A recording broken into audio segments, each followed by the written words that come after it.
parle de Scope 3. Mais savez-vous vraiment de quoi s'agit-il? Je vous explique. Si le bilan carbone contient un Scope 3, c'est qu'il existe un Scope 1 et un Scope 2. Le Scope 1 couvre des émissions directes qui proviennent des activités dont l'entreprise a le contrôle total. Cela va du chauffage aux véhicules dans l'entreprise en passant par les systèmes de refroidissement. Le Scope 2, lui, correspond aux émissions indirectes liées à la consommation d'énergie que l'entreprise achète. Électricité, chaleur ou vapeur. Concrètement, c'est l'énergie utilisée dans le processus de production de l'entreprise. Enfin, le Scope 3 englobe les émissions directes générées en amont et en aval de la chaîne de valeur de l'entreprise. La grande majorité des émissions Scope 3 peuvent provenir soit de votre chaîne d'approvisionnement, c'est-à-dire de l'ensemble de vos fournisseurs, mais elles peuvent aussi provenir de l'usage des produits vendus en aval. Pour bien comprendre l'enjeu de la mesure du Scope 3, quelques chiffres.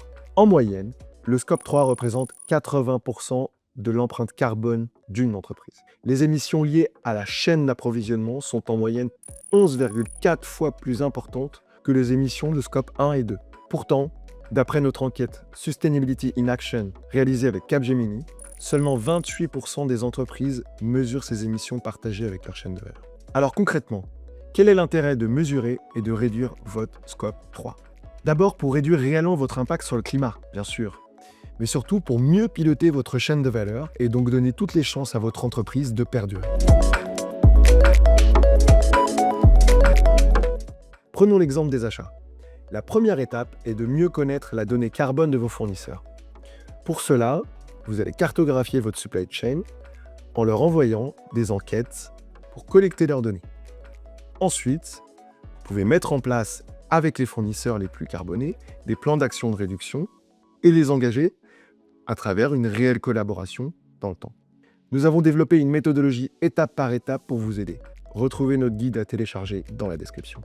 Sweep peut vous aider à modéliser votre chaîne de valeur en utilisant des données de référence, c'est-à-dire des moyennes du secteur ou des données basées sur vos dépenses, de façon à identifier vos fournisseurs les plus émetteurs. Et ensuite, notre plateforme vous permet d'engager vos fournisseurs en collectant directement des données carbone auprès d'eux grâce à l'envoi de questionnaires. C'est la manière la plus simple d'obtenir des émissions précises liées aux achats. Si vous voulez en savoir plus, rendez-vous sur notre site. À bientôt!